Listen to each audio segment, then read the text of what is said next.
Now on 18 News. Good morning. Set to expire. New Yorkers and millions of Americans losing unemployment benefits tomorrow. Just how much help is being cut? Yeah, I mean, the notification that came out at about 8:40 last night is typical of New York State. And the Department of Health issuing its return to school guidance, why local districts are frustrated with the state. Plus, booster shot roadblock. The CDC and FDA are awaiting critical data before signing off on those third doses, why Moderna is likely to miss that milestone. This is 18 News Today. Live from your local news leader, this is 18 News Today.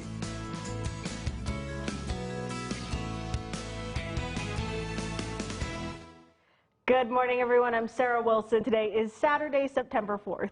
And I'm Nick Guzzo. Thanks for joining us for 18 News Today. Those stories and more are coming up in just a few minutes. But first, Nick has your forecast. Yeah, turning over to weather right now. Taking a look at Elmira right now, seeing a little bit of that sunrise out there. Temperatures currently sitting into the mid-50s, and we're dealing with some high-level clouds out there this morning. This will be what we'll be dealing with throughout the late morning hours and through much of the day. See those high-level clouds moving in from the northwest, and that will be what we deal with throughout the late morning hours as well. But it's also been a cool start to the day. Some locations, look at this, Spencer staying into the upper 40s. Other locations like Towanda and Tioga staying into the low 50s.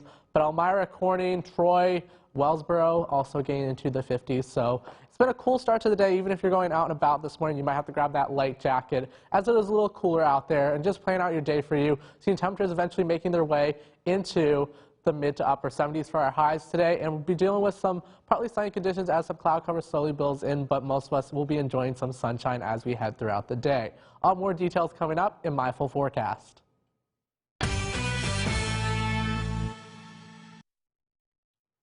New York officially has new back-to-school guidance from the state. Anyone working in a school, including bus drivers, will have to be tested once a week, or they can opt out by showing proof of their COVID-19 vaccine. Everyone inside the school must wear a mask at all times. The only exceptions are when eating, drinking, singing, or playing an instrument. The state health department adding that schools must have the ability to test someone for COVID directly or through a third party. Schools also need to create policies explaining what students and staff should do when they're sick, and they are encouraged but not required to perform temperature checks and health screenings. Schools across the Twin Tiers have mixed reactions on those new guidelines. Our 18 News reporter Kevin Gefeller spoke with the superintendent of the Horsehead Central School District and has more for us this morning.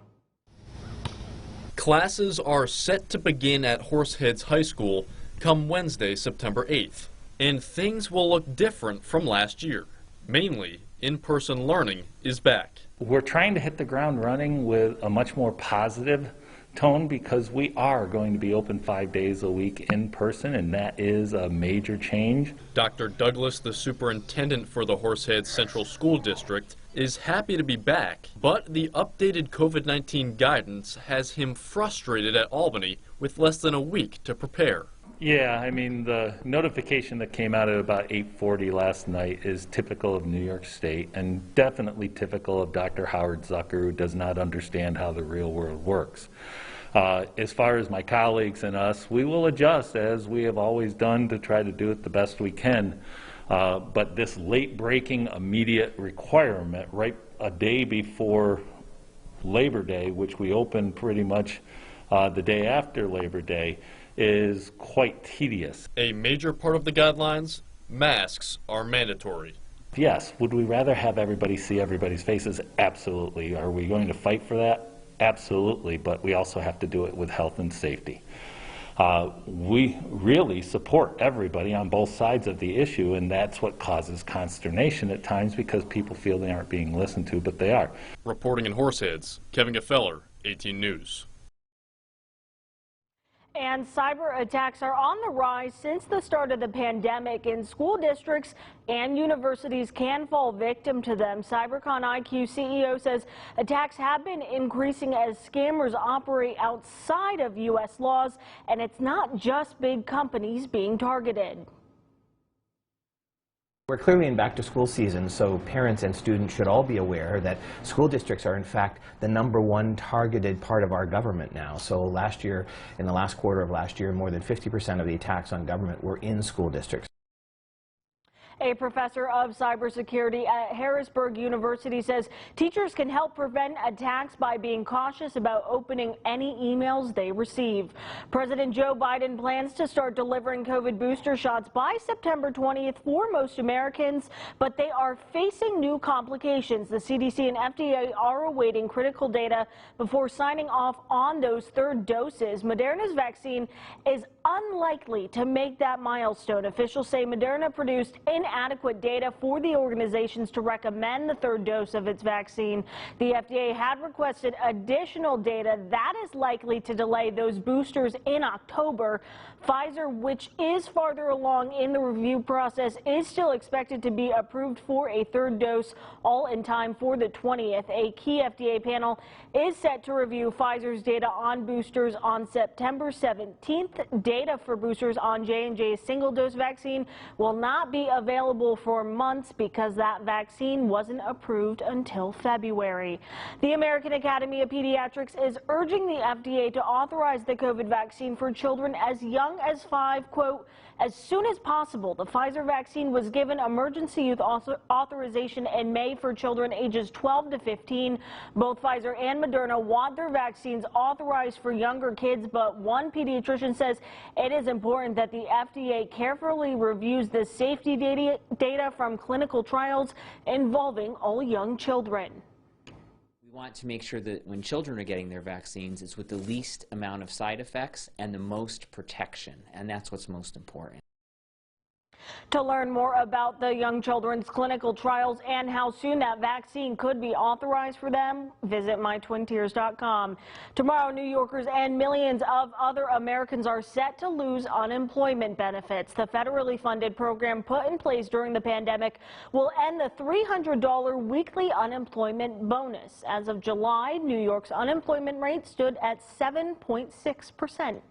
It's now 6:07. Still ahead on 18 News Today, protests and praise. We're tracking new fallout over the controversial new abortion law in Texas. Why the decision could impact dozens of other states. If you're heading out the door this morning, it's a little cooler with temperatures staying into the 50s, so maybe grab that light jacket. Highs for the day will reach into the 70s, but we will be staying dry. All more details coming up in my full forecast. You're watching 18 News Today.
Welcome back. President Biden was in Louisiana to survey damage caused by Hurricane Ida. The storm made landfall in the state on Sunday as a Category 4 storm. Biden began his trip with a briefing with Governor John Bell Edwards, a FEMA administrator, and other parish and community leaders.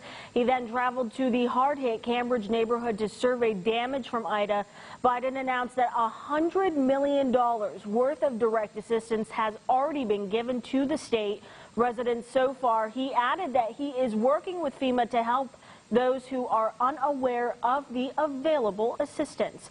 The remains of Ida battered the East Coast earlier this week, bringing record rain, powerful flash floods, and devastating tornadoes. Right now, the death toll stands at 49, with at least 6 people still missing. Over a dozen of those dead are here in New York, including a 2-year-old boy from the Bronx. We have much more on this and the cleanup and recovery efforts coming up at 6:30. Down south, we are tracking the new fallout over the controversial new law in Texas banning most abortions after 6 weeks. A divided Supreme Court allowing it to take effect, and its decision could have implications in dozens of other states across the country. NBC's national correspondent Hallie Jackson has more. From protests to praise, intense reaction to that controversial new Texas abortion law, with the Supreme Court for now declining to block it. So what's next? This is not just about Texas, right? This fight is at our doorstep. Both sides seeing it as a potentially existential moment for abortion access across the country, with intensifying questions over what this means for the fate of Roe v. Wade, the 1973 landmark abortion rights decision. House Speaker Nancy Pelosi now announcing she'll hold a vote soon on a bill that would enshrine the Roe protections into law. But there's virtually no path for that in the Senate, given Republican opposition, unless Democrats decide to change procedural rules, which for now appears unlikely. At the White House, a combative exchange. Who does he believe then should look out for the unborn child? He believes that it's up to a woman to make those decisions. I know you've never faced those choices, nor have you ever been pregnant. President Biden pledging a whole-of-government push, asking the Health and Justice Departments to look at what can be done federally. And the Supreme Court down the road could still rule on whether the law is constitutional. For their part, anti-abortion advocates seem energized, looking to use Texas as a blueprint, with Republicans in Florida and South Dakota already signaling they'll review their laws to see if they can be strengthened. The Texas law, which bans abortions after about 6 weeks and provides incentives to people who sue someone who helps provide an abortion, is crafted to try and make any legal challenge difficult by making enforcement up to private citizens instead of state officials. We do hope that other states will model their laws after the Texas Heartbeat Act. Our legislative team has already been working with a couple other states on what we did differently. And that was NBC's Hallie Jackson. It is now 6:13. Still to come on 18 News Today. The Arts Council of the Southern Finger Lakes is kicking off its inaugural Imagine Public Art in the Plaza event. Where, when, and how you can be a part of it. Today is a great day to walk your dog. Temperatures will rise into the upper 70s with dry conditions. All more details on when some unsettled weather is returning in my full forecast.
Good morning and happy Saturday. I hope you're having a great morning so far. Taking a live look at Elmira right now. Temperatures currently sitting into the mid-50s and also dealing with some patchy fog out there and some high-level clouds, but mostly dealing with that fog this morning because of how saturated it is. Temperatures will continue to increase as we head throughout the day, eventually making their way into the upper 70s. Now looking at our weather setup for the day, we are dealing with this area of high pressure that has taken control of our weather pattern, allowing for us to stay dry today, but we are still dealing with some high-level clouds surging in from the northwest, and this will be what we deal with throughout the day, and can't rule out some patchy cloud cover developing as well, but most of us will be enjoying some sunshine as we continue to progress throughout the day. And we'll be staying dry as well as that area of high pressure remains in control of our weather pattern. And just timing this all out for you, seeing some of those high-level clouds, we start to see some breaks in it as we head throughout the day, so gain plenty of opportunities to enjoy some sunshine in the forecast, especially around dinner time. But then we start to see some cloud cover overnight move in from the west. This is ahead of a cold front that will move through,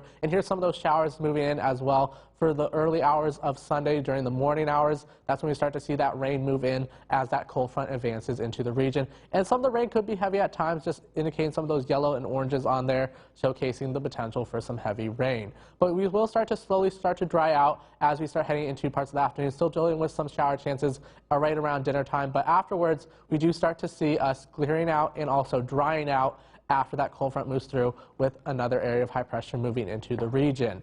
Now temperatures starting off cooler today, with temperatures getting into the upper 40s in some locations like Spencer, while other locations like Watkins Glen, Elmira sitting into the mid-50s. We'll see those temperatures continue to increase as we head throughout the day. But dew points also staying pretty comfortable into the 40s and also 50s. Last week we were talking about the upper 60s and low 70s, so quite the change that we've been dealing with this week. So it's a bit more comfortable out there temperature-wise and dew point-wise, and dew point is a measure of how much moisture is in the air, so that's giving us an idea on the humidity. So even looking at the muggy meter with the dew points here on the right, showcasing that we'll sit pretty comfortable here as we head throughout the week. Just a couple chances to get a little bit muggy out there, but overall we're staying pretty comfortable as the week goes on.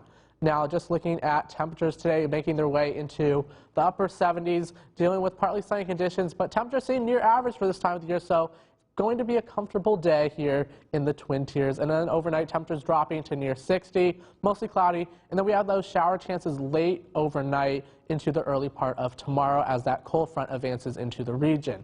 Now, looking at your 7-day forecast, dealing with some sunshine today, but then as that cold front moves through, as we start heading into Sunday, have those chances for some scatter showers. Can't rule out a few possibilities of some rumbles of thunder, but then as we start heading into Labor Day, we're dealing with the chance for some isolated showers during the early to mid-afternoon hours. This won't be a washout, just some isolated showers, so just make sure you're just watching the radar as you progress throughout the afternoon if you have any plans for the holiday.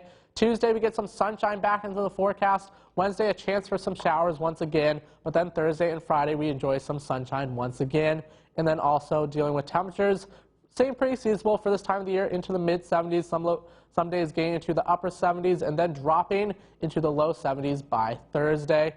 Now, I'm going to pass it over back to Sarah. Pallets of Cuca will host its 15th annual pallet auction at the Village Square in Hammondsport, New York today. It's happening at 1 p.m. Over 30 pallets will be available to bid on from a variety of artists. If you're not able to attend the auction, but you would still like to make a bid, you still can. You just have to email info@hammondsport.org.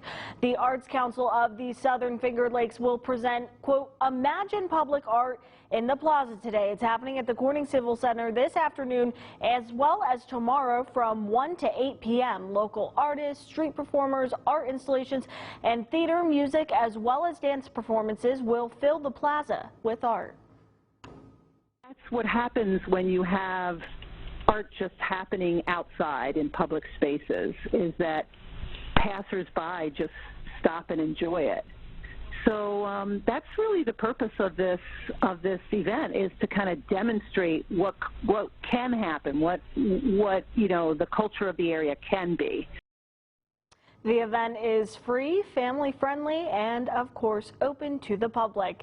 It's now 6:20. Still to come on 18 News Today. COVID numbers are rising, and the risk is complicating Labor Day travel plans. What the CDC is now asking those who are unvaccinated to do this weekend.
Welcome back. We're headed into the unofficial final weekend of summer, Labor Day weekend, and it'll cost more to hit the road with gasoline nearly $1 more per gallon than it was last year. AAA says many families hope to hit the beach for the holiday. Other popular destinations include the Adirondacks, Thousand Islands, Finger Lakes, Catskills, and Niagara Falls. COVID numbers are rising and the risk is complicating Labor Day travel plans. The CDC is now asking those who are unvaccinated to stay home this weekend. Our News Nation correspondent Brian Enton has more. The crush is on at airports around the country, people coming and going. Travelers eager for a last summer hurrah, worried but not deterred by the recent COVID surge in Florida. Any COVID concerns? Definitely a little bit with this many people being around here in close proximity, obviously. Doubled up on masks whenever in the plane, but, you know, I'm vaccinated. Still a little scary out there, but sometimes you got to risk it for the biscuit. Risk it for the biscuit. That's right. According to TripAdvisor, the top 5 Labor Day travel destinations are Ocean City, Maryland, Orlando, Florida, Las Vegas, Nevada, Myrtle Beach, South Carolina, and New York City. But from Texas to California, we found people on the move with no pandemic fear. The face mask is what I'm going to rely on. Everybody else is wearing it. We're vaxxed, so we're trying to get back to normal and live our lives. So happy to do something fun and do some traveling. Masks are still required inside all airports, but no matter if you're flying or driving, the CDC is warning anyone who's unvaccinated to just stay home. If you are unvaccinated, we would recommend not traveling. TripAdvisor says baby boomers are the most apprehensive to travel this weekend, but millennials are eager to get away. How crazy has the airport been? It's been crazy busy. I mean, I flew in from Atlanta, which is one of the larger airports, you know, so yeah, it's been crazy hectic, crazy busy, obviously. As we move into Labor Day weekend, there are several events taking place across the Twin Tiers. We have a full list of them, everything going on that can be found on our website, mytwintiers.com. It's now 6:25, still to come on 18 News Today. Better weather slowing the growth of the huge California wildfire near Lake Tahoe resort communities. More on the battle next. And who is already getting into pumpkin spice coffee? Me. I had some pumpkin spice coffee the last 2 days. If you're getting one today, it is a small type of day with temperatures reaching the upper 70s in partly sunny conditions. I'll have another look at your 7-day forecast coming up.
You're watching 18 News Today.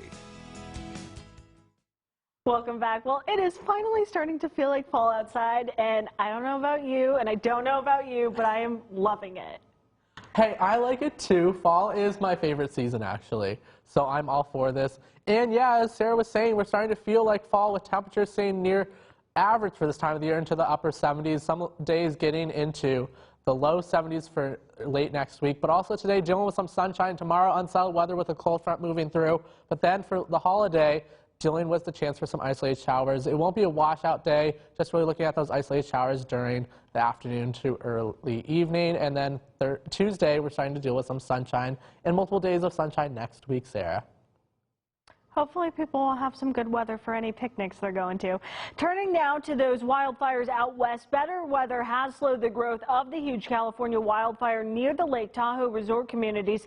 Thousands of firefighters will take advantage of the weather this weekend, trying to protect homes in the path of the Caldor fire. More than 600 houses have already been burned, but thousands more have been saved. Fortunately, no deaths have been reported so far this fire season. It's now 6:29, still ahead on 18 News Today. Voting victory after a long uphill battle won New York County, making it easier for voters to cast their ballots even earlier. And video sent to 18 News showing an alleged Arnett Health security guard assaulting a man protesting the COVID-19 vaccine.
Now on 18 News. Good morning. COVID vaccine controversy. Video sent to 18 News showing an alleged Arnett Health security guard assaulting a man protesting the COVID-19 vaccine. And a person reportedly hit by a train in Elmira yesterday morning. What we know right now. This. Live from your local news leader. This is 18 News Today.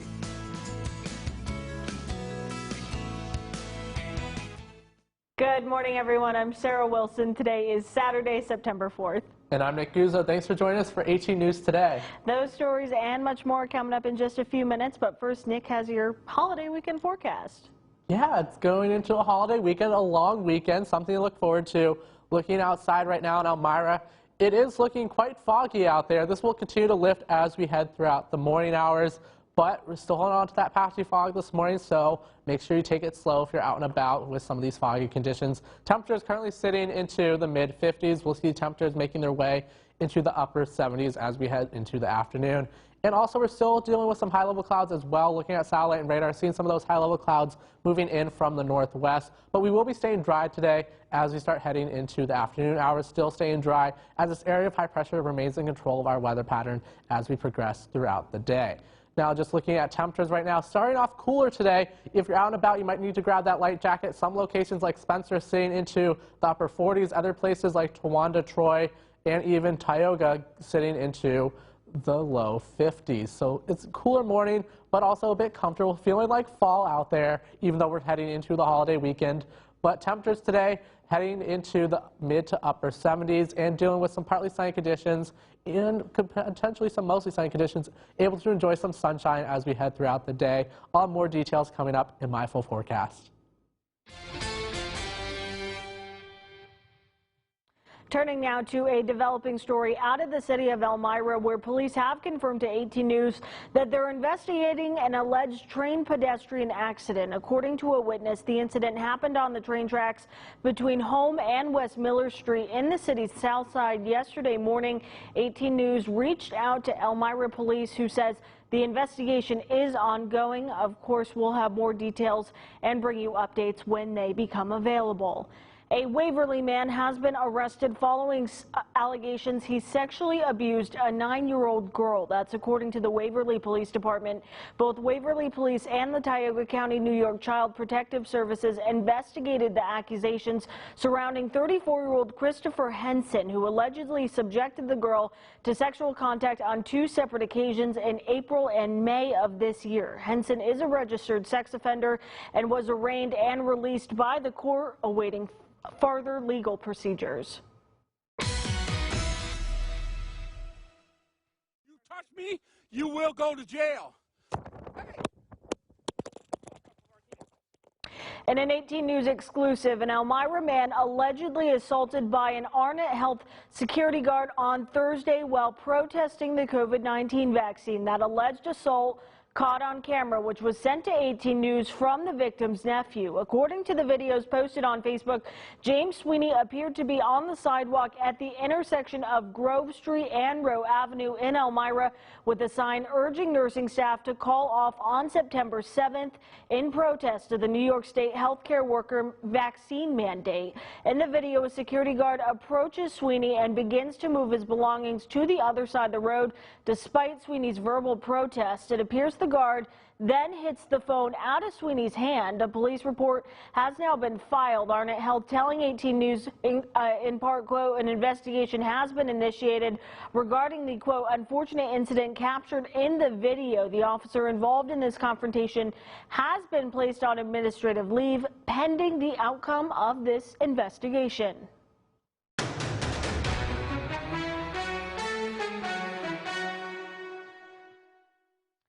Rensselaer County made it under the wire, meeting Friday's deadline to establish another early voting site. ABC 10 ABC reporter Spencer Tracy explains how after previous locations faced legal challenges, this one could give people more access.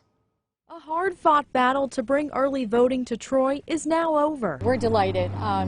It's been a long, hard process, and we've been working on this for over 2.5 years. In the heart of Troy, the atrium on 4th Street will be the third early voting site for this upcoming election. Noreen McKee from the Legal Women Voters of Rensselaer County says people will no longer have to go to great lengths to cast a vote. This is the largest minority population, low-income population, and most of those folks rely on public transportation. The first 2 sites, one in Brunswick and Schodack, were absolutely not accessible. McKee says after the county didn't have centrally located polling sites, this issue made its way to Attorney General Letitia James's desk. Eventually, the Attorney General was involved and filed a lawsuit on our behalf. It was appealed by the Board of Elections. Troy business owner Vic Christopher welcomes the decision as downtown continues to make a comeback from the pandemic. I feel wonderful about it. Anyone that wants to vote, can then shop and dine in downtown Troy's amazing business district, and we hope everybody stops by. McKee says early voting is the name of the game, and getting more residents registered by the end of the month is key. Very important elections occurring in the county this year. The county executive, the legislature, there are 6 seats in Troy and throughout the county. News 10 reached out to the Rensselaer County Board of Elections about the timeline and why the atrium was chosen, but did not receive a response. Reporting in Troy, I'm Spencer Tracy, News 10 ABC. The time now 6:38. Still to come on 18 News today. Emergency aid is on the way to downstate New York amid the Ida recovery process. How much relief New Yorkers can expect. And who wants some ice cream? All of this sunshine has me craving some ice cream. Temperatures today will rise into the upper 70s with partly sunny conditions. All more details coming up in my full forecast. You're watching 18 News Today.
Welcome back. Emergency funds are coming to downstate New York amid the Ida recovery process. Under an emergency declaration, up to $5 million in immediate federal funding is made available to impacted counties to support ongoing response and rescue operations prior to the issuance of a traditional major disaster declaration. As a result of my phone call to President Biden yesterday and also my emergency declaration submission, we did get approval from the federal government, and I'm very happy that that's going to bring in resources to help with evacuation and shelter support. We're also working with FEMA, the White House, and our delegation to ensure that we get everything that New Yorkers need. So this is just the beginning. We'll be making more announcements about the resources coming from the federal government. Governor Hochul also announced that at her request, FEMA will work with the State Division of Homeland Security and Emergency Services, as well as local partners, to begin expedited damage assessment process. A Queens toddler and his parents have been identified after the family was killed by flooding in their basement apartment on Wednesday when the remains of Ida walloped the region with record-breaking rain. According to police, the 2-year-old, his mother and father were found dead in their Woodside home late Wednesday. Officers responded to their call around 10 p.m. for flooding in the family's basement unit, but the water was rushing in and they were unable to escape. In the Northeast, the death toll from the weak storm is rising. From Connecticut to New Jersey, New York to Pennsylvania, communities are cleaning up after the devastation. The remains of Hurricane Ida have been blamed for 49 deaths so far, and that figure could increase. NBC's Dan Scheneman reports. The full impact of Ida slowly coming into focus. The rising death toll includes a Connecticut state trooper swept away by floodwater. Sergeant Brian Mole called Wednesday and said he was in distress. He later died while being transported to a hospital. We lost another member of our family. Troop L and every troop was devastated. Entire neighborhoods are still inundated by water, while a suburban New York train station is shut down until further notice. Tracks covered with mud. In New Jersey, a home in Manville exploded hours after floodwaters receded. No one was home at the time. But in many communities, help has arrived from next door. There's beef jerky, there's chips, wheat thins. In the South Jersey community of Mullica Hill, those who were spared by the storm helping those who were not. We were spared. We were so lucky. And I guess everyone is just trying to take it 1 minute, 1 hour, 1 day at a time right now. Ida is gone, but the damage left behind remains. Dan Sheneman, NBC News. The time now 6:44. Still to come on 18 News Today. Caught on camera the moment a kayaker in Argentina got up close and personal with a giant whale. And I am so ready for a pool day. It's a nice day to dive right in with temperatures reaching the upper 70s and partly sunny conditions. All more details coming up in my full forecast. Good morning, everyone. He's Nick Ketter. I'm Chuck Brame. George Stockberger will join us in a little bit for this week's edition of the 18 Sports Blitz. That's coming up next.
Good morning, happy Saturday. I hope you're having a great morning so far. Taking a look at Elmira right now, dealing with some foggy conditions out there. Temperatures currently sitting into the mid-50s. We'll see those temperatures eventually making their way into the mid to upper 70s as we progress into the afternoon hours. But still holding on to that fog this morning. It's a bit patchy in nature, but we'll start to see that lift as we head into the late morning hours.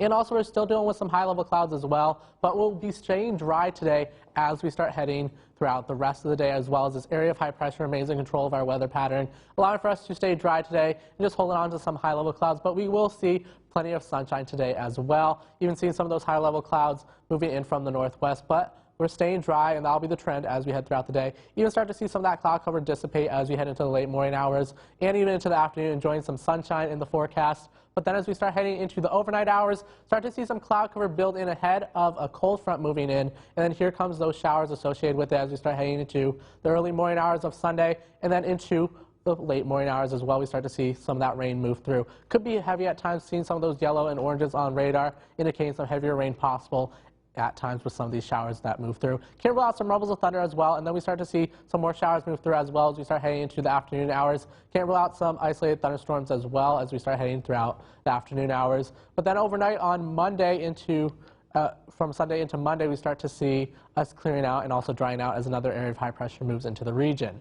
Temperatures currently sitting into the upper 40s in some locations like Spencer, while other locations like Towanda, Troy, Tioga sitting into the low to mid 50s. Watkins Glen, Bath, Hornell, across parts of the southern tier sitting into the mid 50s. So it's been a cooler start today. If you're going out and about, might have to grab that light jacket, but as we start heading into the afternoon, we'll see temperatures getting into the upper 70s, so you can toss that aside.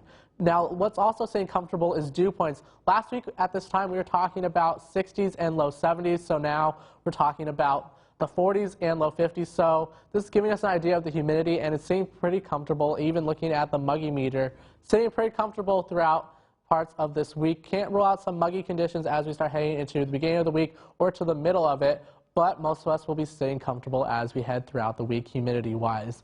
And also staying temperature-wise, staying a bit seasonable for today. Temperatures getting into the upper 70s with partly to mostly sunny conditions, and then overnight starting to see some of that cloud cover build in ahead of a cold front moving into the region, and we'll expect to see some showers late overnight into the early part of tomorrow.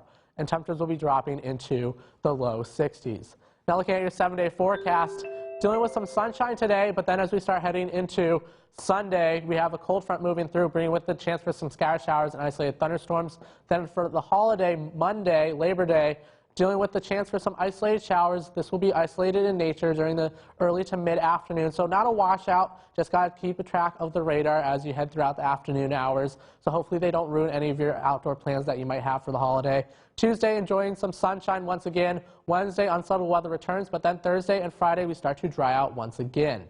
Now I'm going to send it over to sports.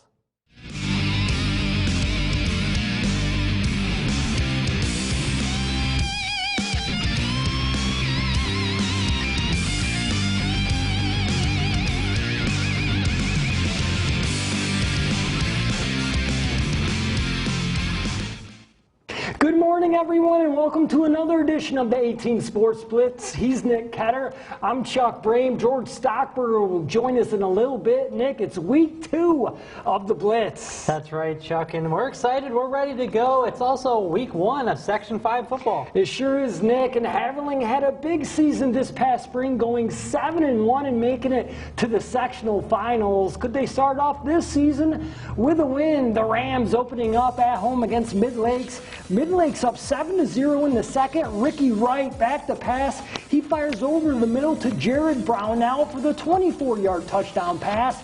The screaming Eagles take a 13-0 lead. The Rams begin to come back. Justin Yield pump fakes, then goes down the sidelines to A.J. Bratz, and he is gone. Bratz takes it to the house. Haverling cuts it to 13-6. Next possession for the Rams. This time Bratz gets the pitch, and he heads in for another 6. Haverling adds 2 and takes a 14-13 lead. Still in the second, the Rams are rolling. It's Yield slinging it deep to Bratz for another long TD pass.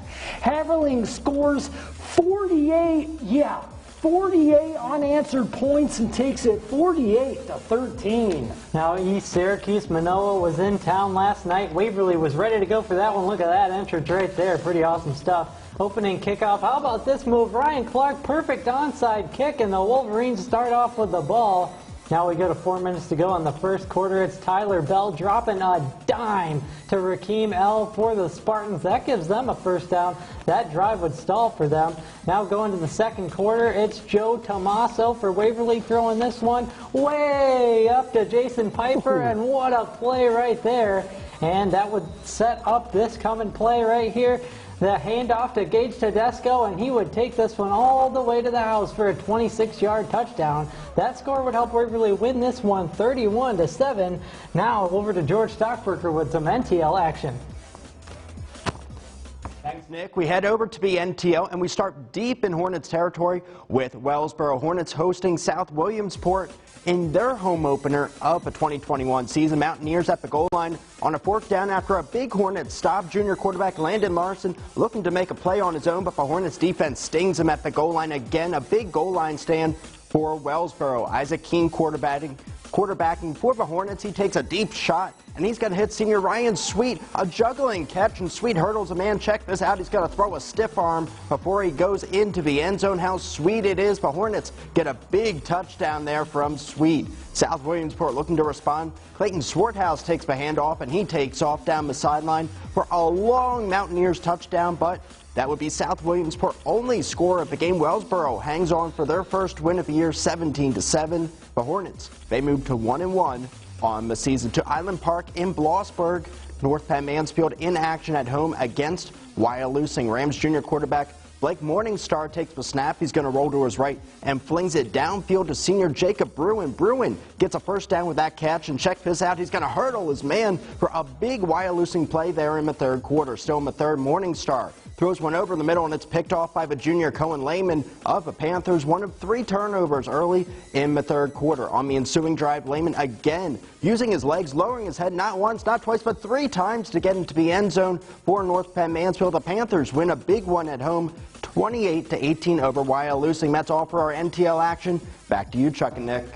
Thanks, George. Great stuff there. Now we go back to ancient Greece for a true clash of the Titans. Well, Yes. more like Pennsylvania. Athens hosting Troy last night. To the first, no score. Clayton Smith showing off the wheels right there, right away. That gives them good field position for this. How about the toss to the running back? And he passes it in to Justin Chimix for the touchdown. Great trickery right there for Troy. Jumping ahead to the third. Still 6-0. Athens needs a first down. Quarterback Mason Lister says, "Don't worry, guys, I got this." He runs for the big first down there for the Wildcats, but that would be all the offense they could generate. Troy snags this game 12-0. More NTL football scores. Canton improves to 2-0 as they roll past Towanda 52-0. To high school girls soccer, where Watkins Glen wins a thriller in overtime 2-1 over Newfield. Abby Gibson scored both goals for the Senecas.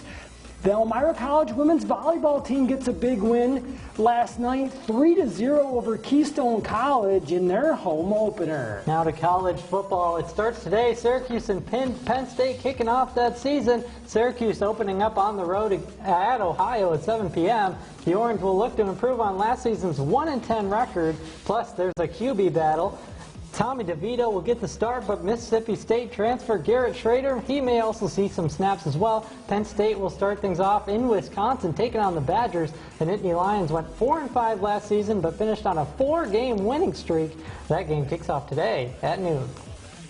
Looking forward to watching some Syracuse and Penn State football today, week 1 for them. And that'll do it for week 2 of the 18 Sports Blitz. Thank you for watching and have a great day.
You're watching 18 News Today. Welcome back. Finally this morning, a kayaker in Argentina got up close and personal with a giant whale. And we mean this literally. Take a look at this drone video capturing the moment the curious mammal swam around and under the kayak. Experts say the southern right whale has been known to follow boats and other vessels all throughout the water. Can you imagine kayaking and just seeing this next year? I feel like I would be frozen. Like, that's so cool, don't get me wrong, but I feel like I would be like panicked almost. I'm scared. You're scared? I've gone whale watching, but yeah. Right, like that just seems a little much. I don't know how I feel about that one. Cool, but like kind of freaky. Yeah, because I don't know, because you hear some of those stories about like the whales getting you and things like that. Right, so right. I don't know, gotta watch out. Well, I'm sure a lot of you are going to be kayaking today, maybe for the holiday weekend. Hopefully you won't encounter any whales like that. But what's the weather going to be looking like for them, Nick? Yeah, this morning we're talking about some foggy conditions, even seeing that there on the Elmira weather cam. But today we'll be enjoying some sunshine as we head throughout the afternoon. Tomorrow we're talking about a cold front moving through, bringing with it some scattered showers and isolated thunderstorms. Then for the holiday, dealing with some isolated showers during the early to mid-afternoon. Not a washout, just got to watch the radar, so just make sure, keep an eye on it if you have outdoor plans. Hopefully you don't get rained on. Thank you so much for joining us for 18 News Today. The Today Show is next. Have a great day.